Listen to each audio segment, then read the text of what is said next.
Selamat datang di video pembelajaran mata kuliah Ekowisata Perairan dengan tema kali ini tentang zonasi ekowisata bahari bersama saya Dharma Yuliana. Pada pertemuan kali ini, berikut capaian pembelajaran yang akan kita capai. Yang pertama adalah mahasiswa mengetahui zonasi di kawasan ekowisata bahari.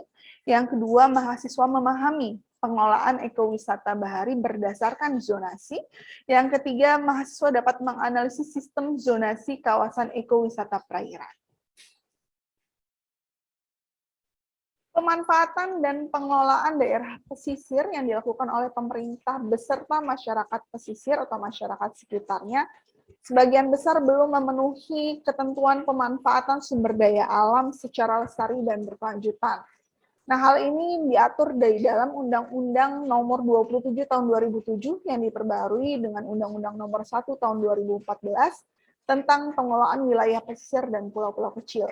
Di mana dalam undang-undang tersebut diamanatkan bahwa pemerintah daerah wajib menyusun beberapa dokumen rencana. Di antaranya mulai dari rencana strategis wilayah pesisir dan pulau-pulau kecil, lalu rencana zonasi wilayah pesisir dan pulau-pulau kecil, rencana pengelolaan serta rencana aksi wilayah daerah pesisir dan pulau-pulau kecil. Nah, rencana ini tentu saja menjadi suatu sistem pengelolaan yang dapat mendukung atau pengembangan kawasan ekowisata bahari di kawasan tersebut.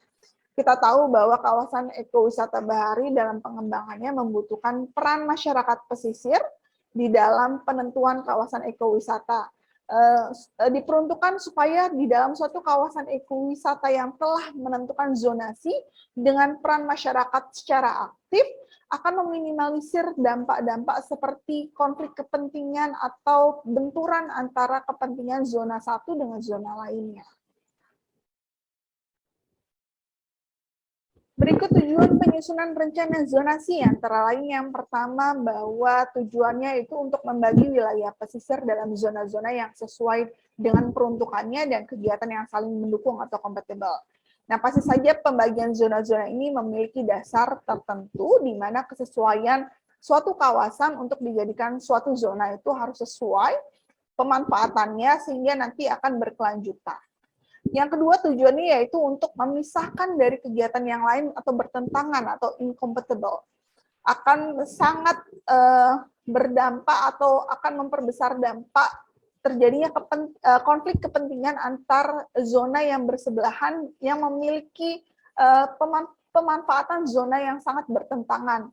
Misalkan yang satu dengan zona pemanfaatan inti atau konservasi dengan zona pemanfaatan umum yang tidak memiliki buffer zone atau zona penghalang untuk tidak langsung secara bersentuhan secara langsung memiliki kepentingan yang sangat berbeda, di mana zona inti itu tidak dapat dilakukan beberapa kegiatan atau sangat protek di dalam zona konservasi, namun di zona pemanfaatan umum akan banyak sekali aktivitas-aktivitas yang dilakukan, mulai dari aktivitas pemanfaatan ekowisata, pemanfaatan misalnya budidaya, dan lain sebagainya, yang akan berdampak pada zona kawasan konservasi bila tidak ada zona penyangga atau buffer zone-nya. Tujuan ketiga yaitu penentuan zona yang difokuskan berdasarkan kegiatan utama dan prioritas pemanfaatan sumber daya pesisir guna mempermudah pengendalian dan pemanfaatannya.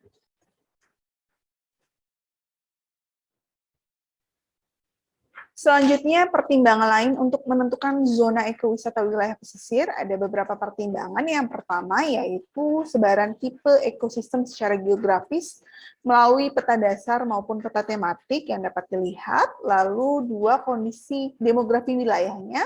Yang ketiga, keunikan spesies dominan, seperti spesies penting, spesies langka, endemik, ataupun dilindungi. Yang keempat, upaya pelestarian dan pemanfaatan kawasan konservasi pesisir laut yang saat ini telah dilakukan. Nah, keempat hal ini adalah salah satu pertimbangan untuk menentukan zona-zona di kawasan ekowisata, khususnya di wilayah pesisir. Berikut ini adalah zonasi pembagian di kawasan ekowisata bahari yang terdiri dari 4 zona. yaitu pertama zona inti biasanya sebesar 10 sampai dengan 20%, ada zona khusus sebesar 10 sampai dengan 20%, zona penyangga sebesar 40 sampai dengan 60%, dan yang keempat yaitu zona pemanfaatan umum atau zona pemanfaatan yaitu sebesar 10 sampai dengan 20%. Nah, kita akan bahas masing-masing zona secara detail di slide berikutnya. Yang pertama yaitu zona inti dengan besaran 10 sampai dengan 20%, dengan tujuan yaitu untuk melindungi satwa dan ekosistem yang rentan, di mana pada zona inti ini adalah zona yang dilarang untuk masuk ke dalam, atau aksesnya terbatas, sangat terbatas. Di dalam zona inti, aksesibilitas yang bebas tidak menjamin terlindungnya sumber daya dari kerusakan-kerusakan yang diakibatkan oleh banyaknya kegiatan ataupun interaksi secara langsung yang dilakukan oleh manusia. Nah, kebiasaan wisatawan memberikan langsung terhadap biota seperti ikan, dan juga itu salah satu kebiasaan yang menjadikan ketergantungan ikan terhadap pemberian makan ataupun kontak langsung yang dilakukan oleh manusia, khususnya untuk ikan-ikan yang memang rentan ada pengaruh atau masukan dari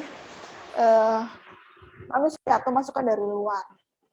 Aktivitas lainnya seperti aktivitas wisata, kegiatan wisata air atau olahraga air seperti banana boat, lalu aktivitas sejenis yang menggunakan tenaga mesin seperti tenaga motor, lainnya itu akan menimbulkan efek secara langsung seperti kebisingan dan juga efek kejut terhadap organisme yang ada. Nah, itu juga memberikan pengaruh terhadap, khususnya terhadap spesies endemik seperti penyu dan habitat. Yang kedua, zona khusus besarannya 10-20%, memiliki tujuan untuk pemanfaatan terbatas dengan tujuan khusus. Nah, antara lain tujuannya bisa penelitian, pencinta alam, petualangan, atau penyelaman. Nah, jumlah pengunjungnya terbatas dengan izin dan aturan-aturan khusus agar tidak menimbulkan gangguan terhadap ekosistem.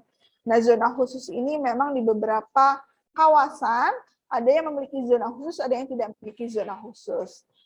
Tergantung peruntukannya atau prioritas dan keunikan dari lokasi tersebut. Kalau memang lokasi tersebut memang sangat bagus untuk penyelaman, tetapi dalam kondisinya rentan, atau kita tahu bahwa terumbu karang memang sangat rentan untuk aktivitas manusia, kerusakan yang ditimbulkan oleh aktivitas manusia, sehingga perlu adanya zona khusus.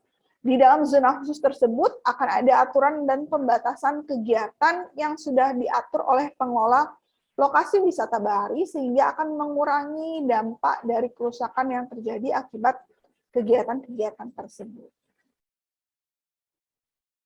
Berikutnya ada zona penyangga dengan besaran 40-60% dengan tujuan sebagai kawasan penyangga yang dibuat untuk melindungi zona-zona inti dan zona khusus.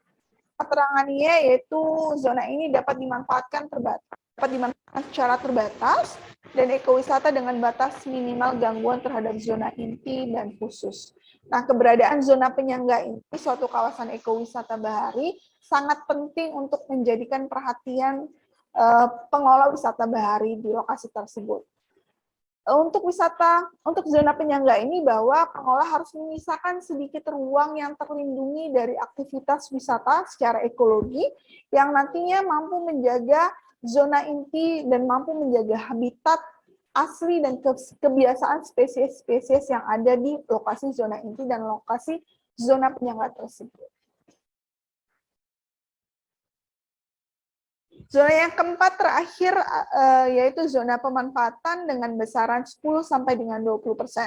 Di dalam zona ini dapat dilakukan pengembangan kepariwisataan alam, termasuk pengembangan fasilitas-fasilitas wisata alam. Dapat dilakukan berbagai kegiatan wisata bahari, termasuk penyelaman dan olahraga air lainnya. Dalam zona pemanfaatan memiliki persyaratan, yaitu harus menjaga kestabilan bentang alam dan ekosistem, dan resisten terhadap berbagai kegiatan manusia yang berlangsung di dalamnya. Di dalam zona pemanfaatan ini, kita dapat memanfaatkan memanfaatkan sumber daya alam bahari untuk dijadikan wisata, mulai dari biotanya dengan penyelaman kalau ada potensi dari terumbu karang dan ikan-ikan karang, bisa diadakan kegiatan wisata penyelaman atau wisata snorkeling yang tentu saja harus menjaga kestabilan ekosistemnya dengan berbagai aturan. Misal bahwa penyelam harus didampingi dengan penyelam ahli atau instruktur ahli yang dapat mengurangi dampak penyelam menginjak karang-karang diakibatkan oleh ketidakahlian atau ketidakbisaan si wisatawan dalam penyelam secara baik ya. Terus snorkeling juga mungkin di beberapa kawasan yang memiliki biota-biota yang rentan atau spesies-spesies endemik itu bisa diminimalisirkan untuk kegiatan snorkeling dan lain sebagainya. Dalam zonasi kawasan ekowisata bahari tentu saja berkaitan dengan pengembangan prasarana kegiatan wisata yang untuk mendukung dan mengembangkan prasarana tersebut. Ada beberapa hal yang harus diperhatikan, mulai dari tipe dari kawasan ekowisatanya seperti apa, dan potensinya yang ada di kawasan ekowisata tersebut apa. Potensinya, kalau memang potensinya di dalam wisata bahari tersebut adalah potensi dari terumbu karang maupun ikan-ikan karang, maka prasarana yang harus ditingkatkan adalah prasarana yang dapat mendukung kegiatan tersebut, atau potensi di dalam wisata mangrove dan lain sebagainya itu juga harus memikirkan prasarana yang dapat mengembangkan ekowisata tersebut tanpa mengganggu, tetap memikirkan rentan dampak negatif yang akan diberikan untuk potensi tersebut atau sumber daya alam yang dimiliki. Lalu karakter alamnya pun harus dipikirkan untuk pengembangan prasarana kawasan ekowisata. Nah, 3 ini adalah hal-hal yang harus untuk tipe, potensi, dan karakter alam. Demikian video pembelajaran untuk tema zonasi ekowisata bahari. Saya akhiri. Wassalamualaikum warahmatullahi wabarakatuh.